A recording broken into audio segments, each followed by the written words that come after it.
Hey guys, welcome to today's video. And today I had to reset my PC because it did not work. So anyway, let's go. Hey guys, welcome to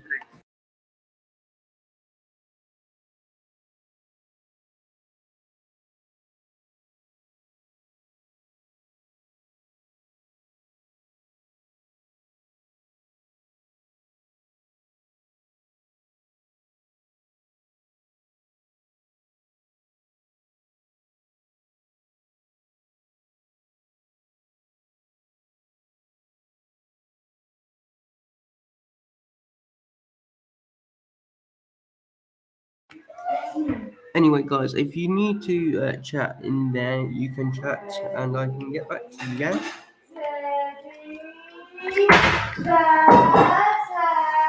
Okay. Yeah. Yeah. All right. Let's go onto YouTube. Ow, that hurts, man. It really hurts. Like when you have to do.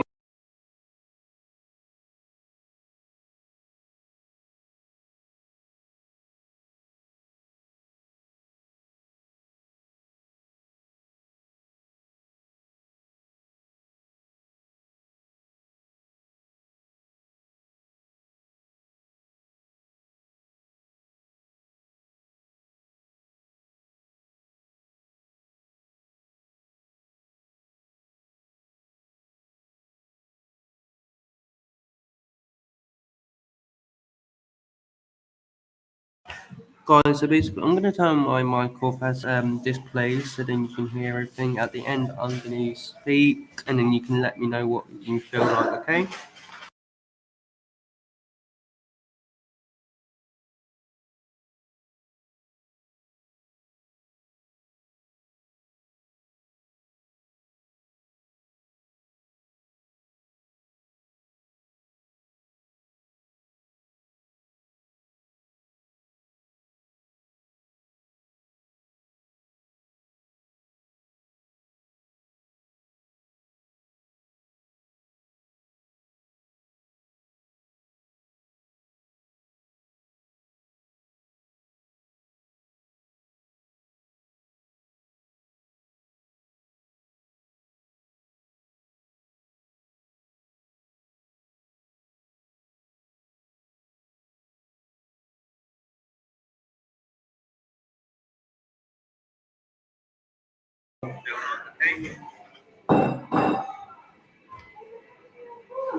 It was a typical boring day in calculus, only it was Friday, 7th period, meaning the week was almost over and spring break would finally be upon us. So everybody was getting antsy in their seats, I could tell. We didn't have a test that day like a lot of my friends did with their other teachers. So our teacher in the middle of class just decided to start playing games with us on Sporkle.com. He was a very laid-back teacher like that. As we were doing some brand logo quiz on Sporkle, I remember the exact moment it happened. Right after my friend answered a question, I remember the exact answer too, Adidas. The dean's voice came through the loudspeaker. He sounded panicked and frantic as he told all the teachers this was not a drill and to go into lockdown. Okay. I actually got the chills and I got goosebumps on my arms as our usually laid-back teacher too seemed panicked as he ran to turn off the lights and ushered us to the back corner of the room. We all sat in silence for about 2 minutes, and then the usual buzzing that came from a panel in the back of the room ceased, indicating that the school must have cut all the power. We all looked at each other, realizing this must be serious. A few more minutes of waiting later, we heard a man screaming at the top of his lungs coming down the hallway. 2 girls in the class actually started crying, which made all of us even more scared.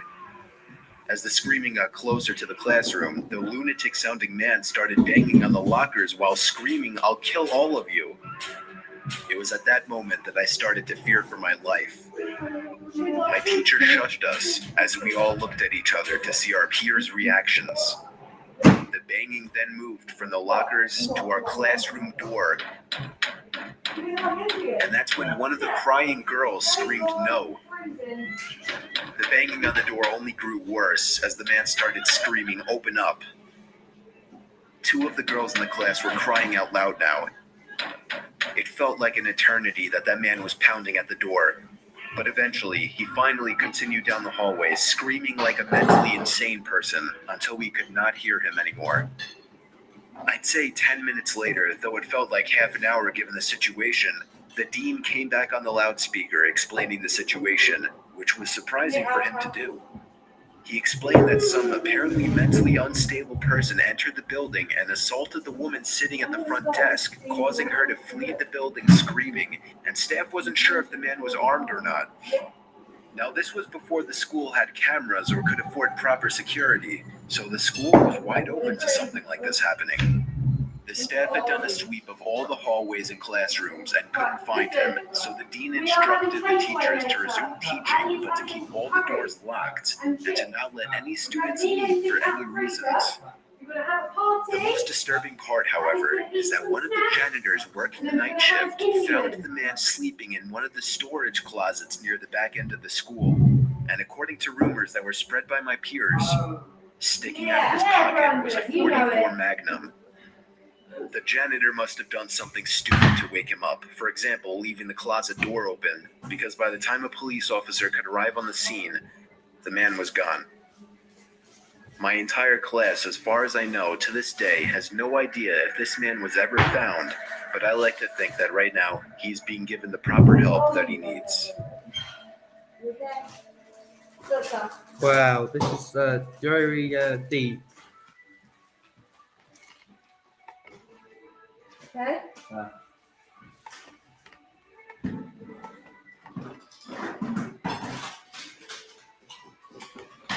Second one, guys. This is a renewed smartphone, sold on back market by expert refurbishers. Wait, give me... Luckily for me,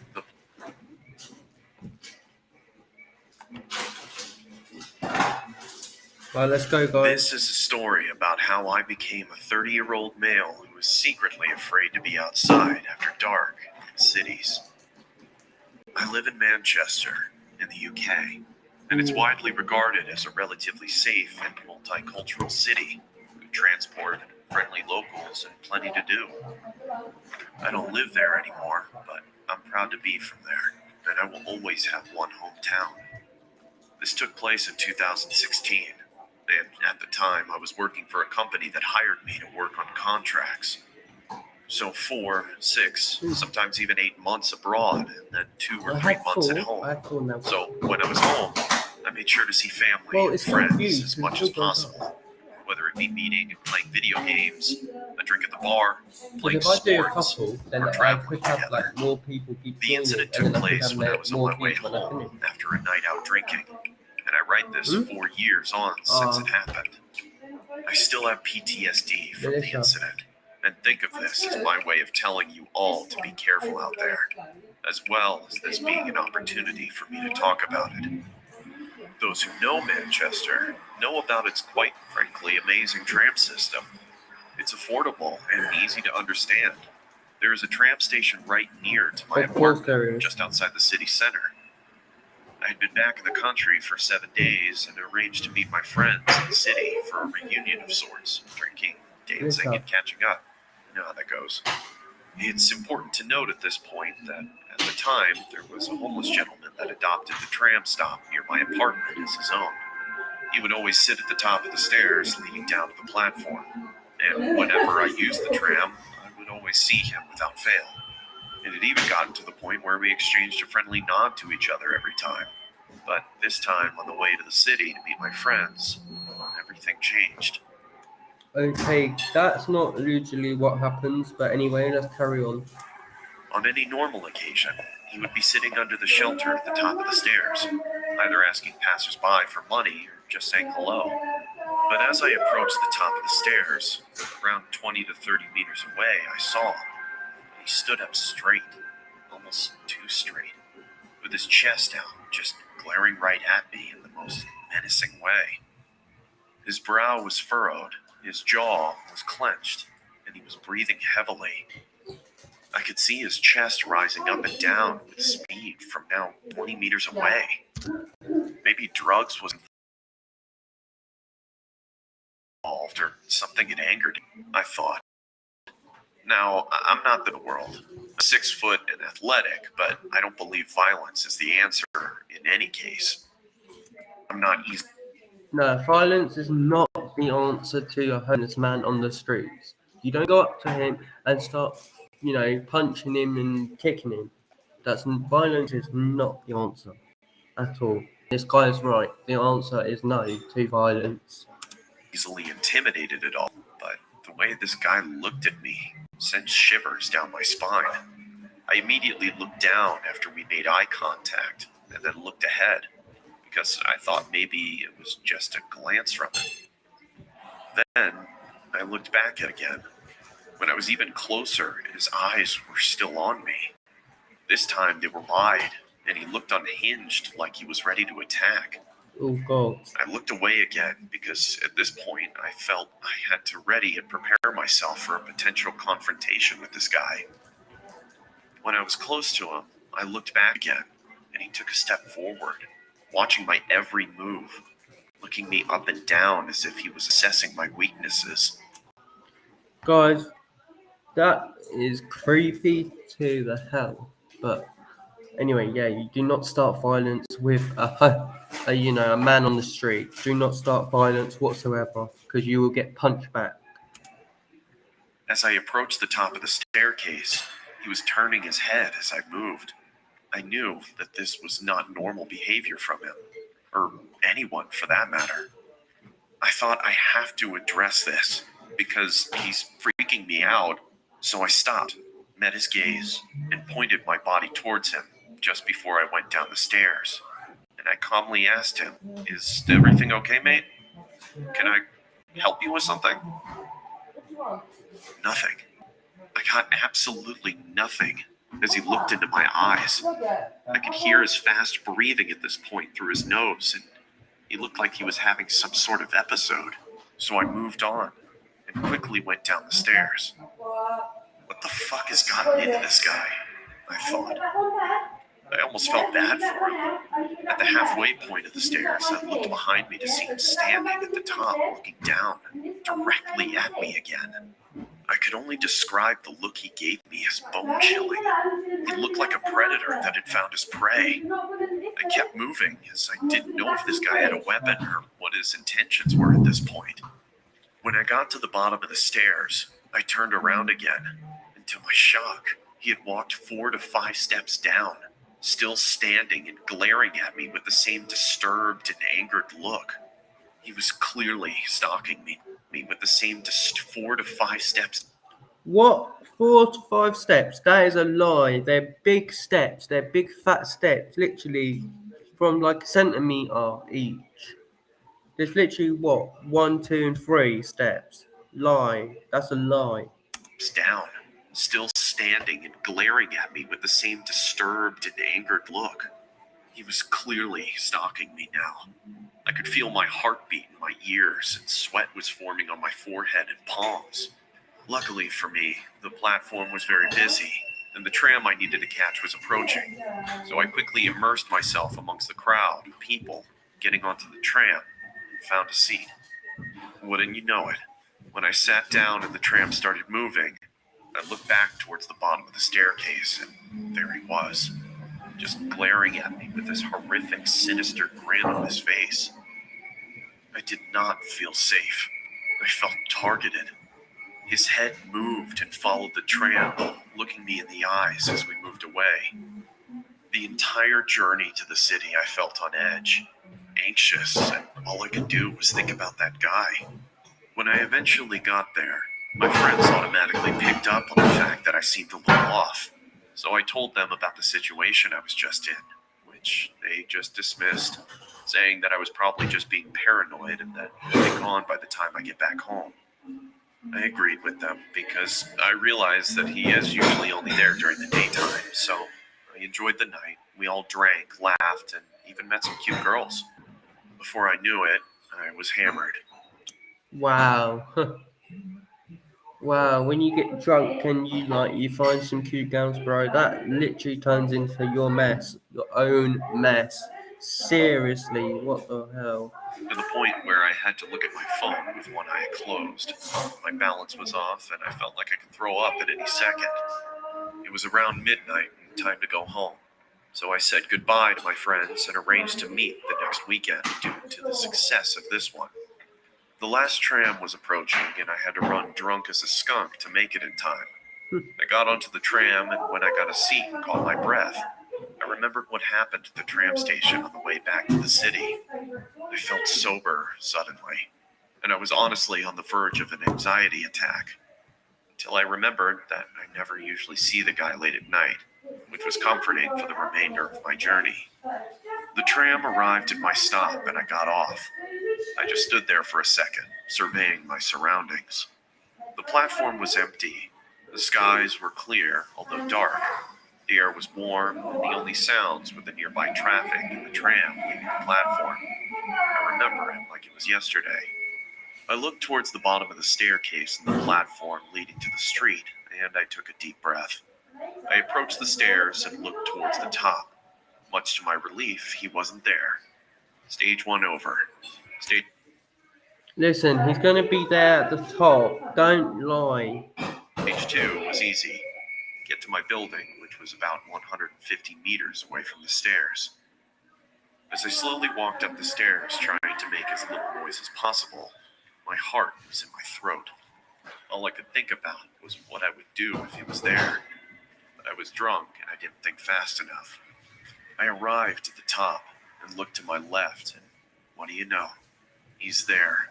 And as soon as I look at him, his head snaps, Ooh. and he's looking me in the eyes with the same terrifying look, almost foaming at the mouth like he's won a prize. He stands up slowly and turns to face his body towards me. At this point, I realized how tall he was. About 6'2", huge gray and dirty beard, almost skinny with a lean body type. I was almost pissing myself. So to break the tension, I just nodded at him and told him, "Good night, mate." And I walked on quickly towards my apartment. I suddenly heard a deep, hoarse voice say, "You got any spare change?" Loud and obnoxious. Which I turned and replied quickly whilst I was walking backwards. "No, mate. Sorry. Have a good night, though." And walked on again. I was free, and my anxiety was disappearing. All I was thinking about was getting to my building as fast as possible. Then, I heard what felt like the loudest, most aggressive voice ever. Guys, this is just an ad, okay?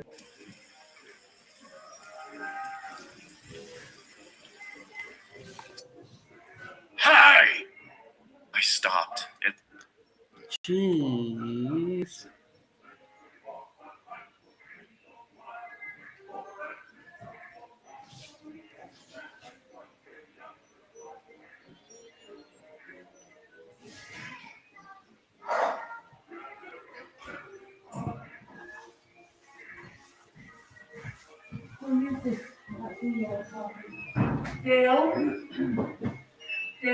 aggressive voice ever. Mhm. "Hey!" Yeah. I stopped and I turned around so fast because he made me jump. It scared me. He was holding a knife, and it was pointed directly towards me. The nightmare scenario was playing out now, and I held my breath as he walked slowly towards me. I was definitely sober now, and I weighed up the options. I run and take a risk, or I start to negotiate with him. I thought, there is an ATM nearby, I can get some money and just go home. He was around 5 meters away, with the knife pointing towards me. I wasn't going to let myself die like this. He then said, "I'm going to ask you again. Do you have any spare change?" I couldn't tell whether I wanted to throw up or cry, but I had to get out of this situation. No one else was around that I could see or hear, and it was on me to get out of this. I said to him, "Look, there is an ATM." I couldn't even finish my sentence. because he had thrown the knife at my face. It hit me just above my eye, cutting me at my eyebrow, taking a chunk of skin clean off, and there was blood in my eye, partially blinding me, and there was blood all over my face almost immediately. I was blinded and breathless. I fell to one knee in shock, and I barely saw the knife in front of me on the ground through my drunken, shocked, and partially blinded state. So I reached for it as fast as I could. But it was too late. He had already picked it up and tackled me to the ground. I yelled a guttural and deep shout for help down the street as he tackled me, holding the knife. A sound I didn't know I was capable of making, but the adrenaline was coursing through my veins now. He had the knife in his right hand and plunged it down towards my face, and the only thing I could do was put my hand in the way. I screamed in pain as the guy was on top of me. He had put the knife clean through my hand, in between the knuckles of my middle and index fingers, to be specific. I started to push back, and realizing how much stronger I was than him. The tip of the blade was, I heard the voices of a group of people yelling, "Hey!" back. The guy's grip on the knife was weak suddenly, and he looked behind himself, clearly seeing the group approaching. They shouted again, yelling, "Get off him!" And he jumped off of me. Unfortunately for me, he took the knife with him and ripped it out of my hands as he jumped to his feet and swiftly ran into the nearby woods. There were 5 people in total who came to my rescue. 2 of them initially chased the guy into the woods before I shouted, "No, he has a knife!" And hearing me say this, they let him go and started to call the police. This incident changed me for the better, and I wake up every day appreciating everything in my life. After the incident, I was rushed to the hospital and I had surgery to reattach the nerves in my hand 2 days later. The guy who attacked me is in prison now for attempted murder. The police showed after the incident within 5 minutes, and full credit to them. They found the guy hiding in the woods, still holding the knife behind a tree, and they managed to subdue and arrest him on the spot. He was on a cocktail of drugs, and he openly admitted to the police that he fully intended to kill me if he had the opportunity. But this incident was simultaneously the best and worst thing that ever happened to me. The best, because I appreciate life so much more now. I talk to those I love every single day. All life is precious. Tomorrow is not guaranteed, and we are all mortal. Stay safe and alert, and do not waste a moment, as you don't know who's going to be waiting around the corner.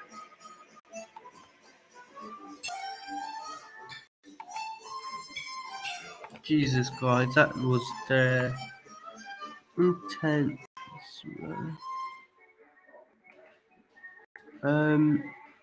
Let's have a look.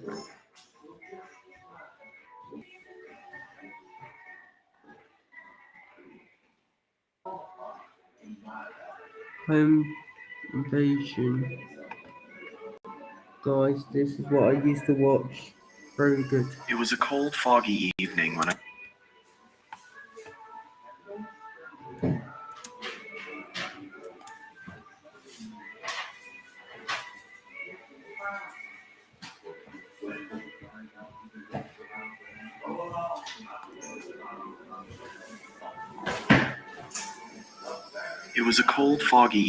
I contacted a close friend of mine to stay at my place for the night. Both of us were only 10 years old at the time, and my parents were often at work until midnight, so I was usually alone with nothing to do except watching a television show or reading a book. My friend Alex had agreed to come over and brought a game of Monopoly to pass him the time. I also asked if he was interested in going to explore an abandoned subway station 3 miles away. He seemed excited at first, so we planned to go on the trip in the morning. I remembered that the subway dated back to the mid-1920s and became abandoned in 1932 after the market crash in 1929. I was very fascinated about its history, but never got the chance to go inside after my parents had warned me not to enter. As I quietly slept in my bed, I heard what sounded like a gunshot coming from the forest behind the house. Both of us woke up frightened after what we had heard, and I told my friend not to worry as hunters tend to go into the forest on frequent occasions, but when I checked the time, it was 11:39 p.m. This seemed very unusual as hunters only came into the forest between 8 p.m. and 10 p.m. I looked at Alex and decided to get out of my bed, intending to look through the window and spot for anyone in the forest. The darkness clouded my vision, so I was unable to see anyone in the forest. I turned around and looked at Alex again, when suddenly I heard the front door squeak open. Chills went down my spine. Both of us quietly moved to the bathroom, locked the door, and kept the light off. It was the only safe place in the house. Both of us were terrified as we desperately tried to keep as calm as we could. We heard footsteps getting louder and louder until they stopped in front of the bathroom door. And then this is when the most terrifying sound forced my heart to almost burst. Both of us screamed as the person chopped the door to pieces. It was pitch black inside the room, making it hard to find the vent, and by the time I spotted the vent, the person behind the door had made a hole big enough for us to see him. The man adorned black leather and was wearing a plague doctor mask. I scurried back to the vent, but it was too high above the floor for us to reach it, so Alex told me to go first because he was strongest. He lifted me up on his shoulders, allowing me to open the vent and crawl inside. When I looked at the door again, the man had managed to fit his arm through the hole and reached for the lock. I quickly grabbed Alex's hand, but struggled to pull him up into the vent. "Alex!" I shouted, and began going after him. I pursued the figure until I was led to the abandoned subway deep within the forest. It was chilly and foggy, meaning that I could only see objects within a range of 5 or 6 yards. Inside the subway was a pool of freezing cold water. It was so dark that I couldn't see anything. I had to rely on listening to the screams from Alex and track the source. As I slowly walked through the subway, I was now struggling to breathe under the intense stress and fear of the situation. I called, but there was no response. I continued walking through the water until the exit was no longer visible. I was now experiencing a massive panic attack. I had lost track of Alex, and I had no idea where I was or how to get out. Where are you, Alex?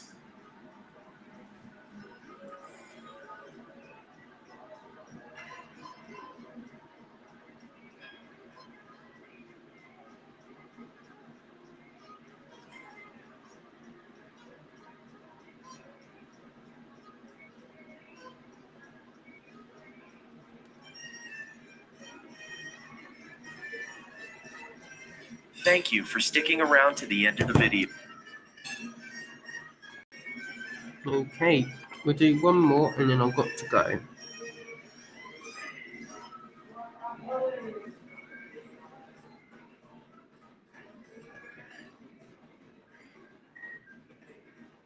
This video is sponsored by NordVPN.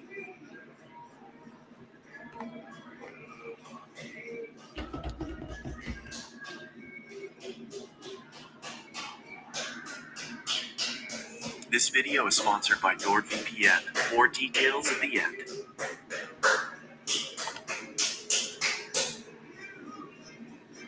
Looking for a new roommate is always a daunting task. Even though you interview and take the time to get to know that person, you don't truly find out who they are until you start living with them. I'd begun searching for a roommate after I decided to leave my current residency. I was contacted a couple of hours after placing an ad on Facebook Marketplace. The message read, This is the last one now. Hey Chris, I'll be moving out of my current apartment this August, and I'm looking to room with someone new, as my roommates move in California this year. I'm 27 and I'm currently going to school. When I'm not at school, I enjoy hiking and watching movies. I also apprentice at a taxidermy shop on the days I don't have class. Hope that's not weird. It's always been a fun hobby of mine. Anyway, I'm looking forward to hearing back from you. Have a great day, Linaire. My first and most obvious reaction after reading the message was to check her profile. She was a medium height, had long, messy blonde hair and green eyes. In her profile picture, I saw her standing with a man and a woman shoulder to shoulder. They each adorned goofy grins and held up peace signs. Under the photo, the caption read, "Love my roommates." I smiled to myself and decided to send her a message back. The sun beat down on us as we hoisted various objects to the second floor of our new apartment. It took us a couple days to get everything out of the moving trucks and into our new place, but as soon as we did, a wave of relief washed over our sweat-drenched and sore bodies. After a couple more hours of rearranging, we each grabbed a beer from the fridge and sat on the porch. We reminisced about old 90s cartoons and what video games we obsessed over as kids, and as the sun started to set, I truly felt relaxed and confident that things were going to work out. A week later, I started a new job for a construction company that was owned by a good friend of mine. As I was getting ready, I heard the front door swing open. I walked into the living room to see Lunaire and her friend David sliding in a large box. "What you got there?" I asked. Through a strained grunt, she replied, I bought a freezer to store some of the animals I'm planning on using in my taxidermy work. I hope that's all right. I was obviously hesitant at first, as there was no mention of this happening in the first place, but I eventually accepted and returned to my room to continue getting ready for work. I came home at around 9 p.m. after having a couple of beers with friends and noticed that the freezer was nestled snugly in the lower part of the pantry. A low hum could be heard reverberating off of the inner walls. I was curious to see what was inside, but didn't want to intrude on Lunaire's business. So I went into my room and changed into more comfortable clothing. After changing, I came back out to the kitchen and started making a sandwich. I opened the fridge and grabbed what I needed. As I turned around, I stubbed my toe on the edge of the island countertop and let out a long, exasperated grunt. Through my frustration, I slammed the fridge door shut and checked my toe to see if there was any bleeding. As I raised my head back up, I was greeted by a shadowy figure. Lunaire was standing in the doorway leading to her room. The darkness behind her almost seemed to envelop her. Is everything okay? She said in a deadpan tone. "Shit, yeah, I'm sorry. I just slammed my toe into the corner of the countertop as I was making a sandwich. I hope I didn't wake you," It's fine. she said in the same deflated tone as before. She then turned around and walked back into the darkness of her room. I could tell that she was pissed, so I quietly made my sandwich and retreated back to my room as well, only hearing the low hum from the freezer as I closed my door. I had the next day off, so I was able to sleep in a little longer than usual. When I finally emerged from my room, I walked into the kitchen to make breakfast. As I opened the refrigerator, I noticed that the light wasn't turning on and there was a lack of cold air escaping from inside. I turned around and flipped the light switch to confirm my suspicion. Sure enough, the power was out. "Damn it," I muttered under my breath. I walked over to Lunaire's room and knocked on her door to tell her about the power outage if she didn't already know, but there was no answer. I then remembered that she had classes that day and probably wasn't home. I walked back to the kitchen and past the pantry. As I did, I slipped on the floor but was able to catch myself in the countertop. "What the?" I angrily exclaimed as I looked down at the floor trying to figure out what I had slipped on. It was blood. It had started to leak from the corner of the freezer and pool onto the floor. I quickly tried to open the freezer to find out the cause of the viscous liquid, but then I noticed that it had a padlock attached to it. I don't remember seeing that before. I ran out to my car and grabbed my toolbox from the back seat. I approached the freezer and set my tools down on the nearby countertop. I then pulled out a small pair of bolt cutters and snapped through the metal of the padlock. It fell to the ground with a large thud. I creaked open the top of the freezer and was greeted with a putrid stench that permeated my nostrils. I quickly pinched my nose and walked away gagging in response. "I guess I should have realized that was going to happen," I muttered to myself in between gags. After gaining my composure, I grabbed some gloves from under the sink and started taking inventory. I could see a couple of dead birds in plastic bags wedged into the corners of the freezer. I took each bag out and set them in the trash can nearby. That's when I noticed that the blood was coming from the corner of the larger black bag. I don't know why, but I decided to open the top of the bag and peer inside. I was greeted by large, milky white eyes, a swollen black tongue surrounded by cracked and bloated lips, and the matted hair of a human head. I swiftly dropped the bag and fell backwards onto the floor, My breathing had ceased to exist, and I grabbed the trash can next to me and expelled my disgust into it. I then ran out the door, got into my car, and called the police. As I sat in the interrogation room with a blanket over my shoulders, I couldn't help but think about the face I'd seen. So familiar. That's when it finally hit me. I pulled out my phone and looked at Lunaire's profile picture. It was her old roommate. The one she said was moving to California. When the detective entered the room, she started the questioning process, asking me if I started noticing any weird behavioral occurrences around the apartment. Yeah, I stubbed my toe the other day, and she creepily stood in the doorway. It seemed like she was pissed, but for some reason I had a strange feeling like she was concerned about something. That's when I connected the dots. She didn't come out into the kitchen because she heard me stub my toe. She came out into the kitchen because she thought I slammed the freezer instead of the fridge. A cold sweat started to form on my forehead as my surroundings became blurred. I could hear a low whine slowly starting to cover up the words of concern from the detective. As my vision started to clear, I could see another officer enter the room and whisper something into her ear as he handed her a piece of paper. "Do you have somewhere you could stay at?" she asked. I mean, I was planning on staying with my parents. They live about 30 minutes outside of town. Okay, she paused. Listen, I don't want to worry you, but we found this picture inside the apartment. She slid the piece of paper across the table, and I immediately felt like someone kicked me in the chest. The head of Lunaire's other roommate sat on the chair. In the background, scrawled on the wall in blood, read, "Love my roommates. All of them."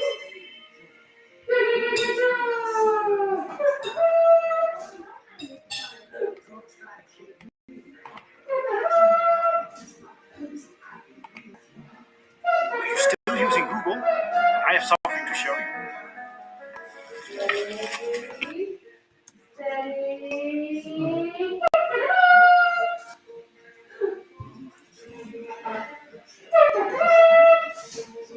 You can be a rock.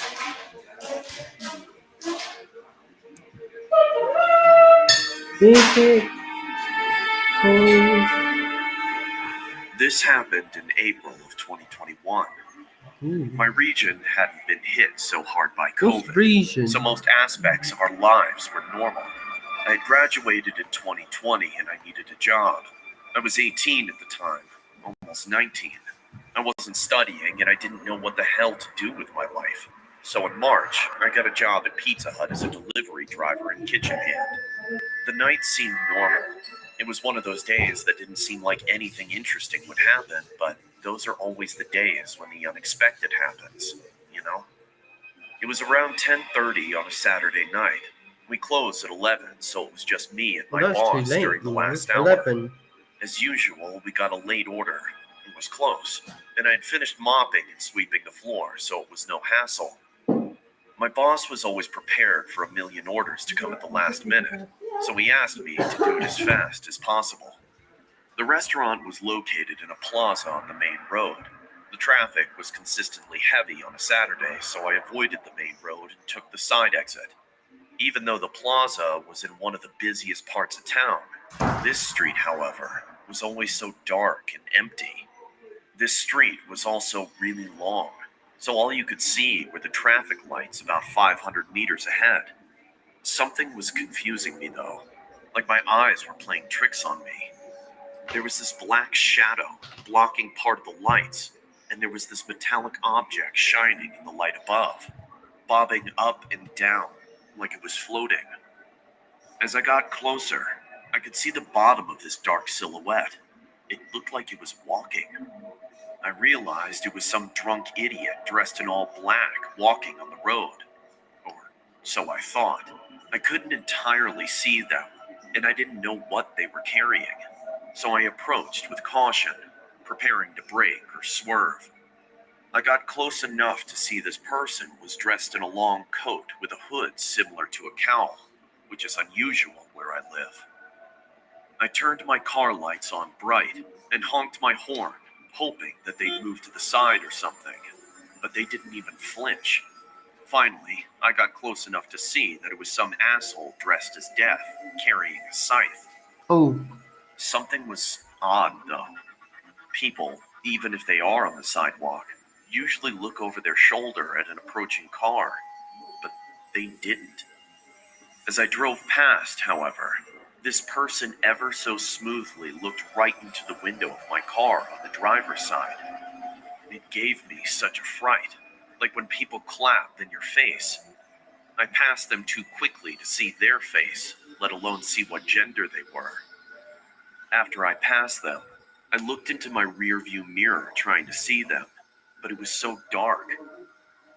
I stopped at the traffic lights, and that's when I started to panic. I remember those scary clown guys who used to block people's path and tap on car windows, so I went through the red. No one was on this road anyway. I pulled over to the side and tried calling the cops at the station, just in case somebody hits them, but no one answered. I remembered my boss told me to hurry, so I just went on with the delivery. I got to the house and parked on the side of the road, and I gave the people their pizza. It's always awkward handing over the pizza in silence, so to make conversation, I told them what I saw. They laughed and said that it was probably someone making a TikTok. I laughed as well. I guess it was a pretty good prank. I got in my car and went to start it, but I couldn't find the keys. I checked outside my car as well, but I couldn't find them. I searched for ages, but no luck. I started to panic and kept thinking about that person I saw on the street. I jumped into my car and locked it from the inside. I almost started crying when I heard jingling. I looked to my right to see that person dressed as Death, holding my keys, staring into my window. I felt everything in my body pulsating, but I couldn't move. It was like they were staring into my soul. Eventually, I started acting on instinct. I don't remember thinking or doing it, but all of a sudden I was holding down the locks inside my car. My car is small and only has 2 doors, so I could easily reach across and hold both the locks down. They started spamming the car remote, trying to open the door.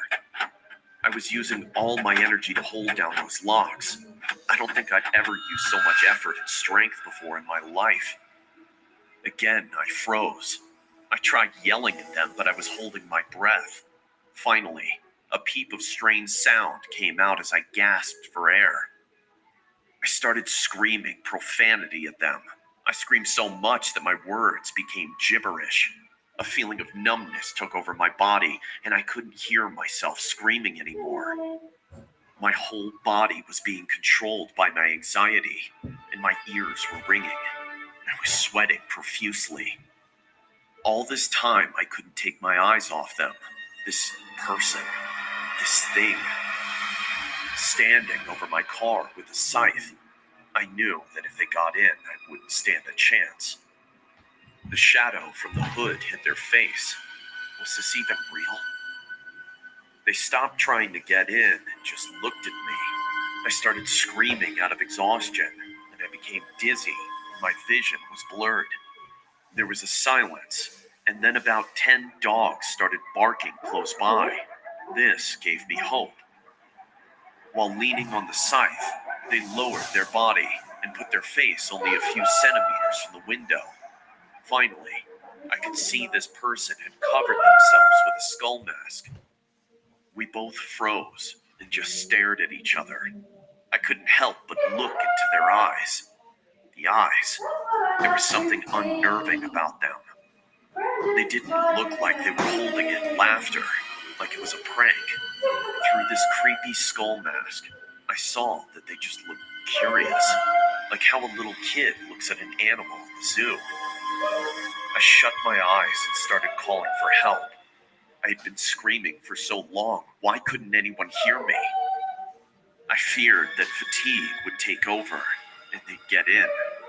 At this moment, I swear I was almost convinced that death had come to collect me. I remembered my phone had Google Assist. With my hands still in the locks, I tried my luck and said, "Hey, call 000." It What's worked, and my 000? phone contacted emergency services. I cannot describe the feeling I got hearing the voice of the operator on the other line. I heard the blunt jingle of keys dropping. I opened my eyes, and the person dressed as Death had disappeared. I tried looking around, but I didn't want to move. I just spoke to the lady on the line while holding the locks.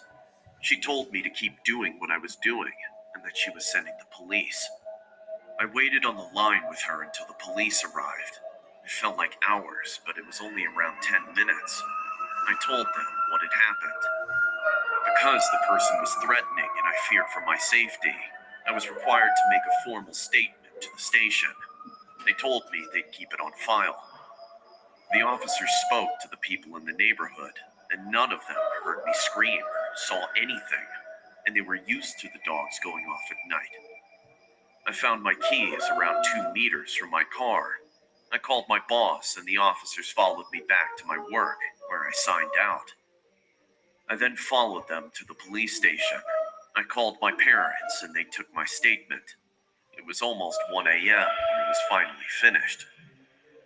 This was a couple of months ago, but sometimes it feels like I'm going crazy. It was probably some asshole messing with me, but they just looked so curious, like they were studying me. Or they enjoyed watching me feel helpless and terrified. I still do deliveries, but I never leave my keys in the car.